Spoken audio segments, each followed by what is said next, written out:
আমাকে আজকের এই জনসমুদ্রকে শান্ত করার জন্য বলা হয়েছে। আমি জানি না আপনারা কি শান্ত হবেন না অশান্ত হয়ে যাবেন।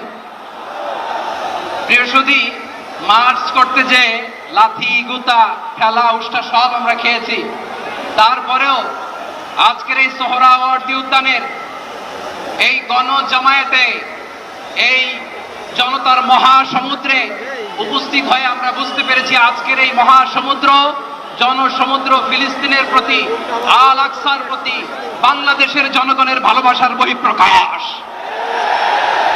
ভৌগোলিকভাবে আমরা ফিলিস্তিন থেকে অনেক দূরে হতে পারি, কিন্তু আজকের এই জনসমুদ্র প্রমাণ করে আমাদের এক একজনের হৃদয়ে বুকের ভেতরে বাস করে এক একটা ফিলিস্তিন।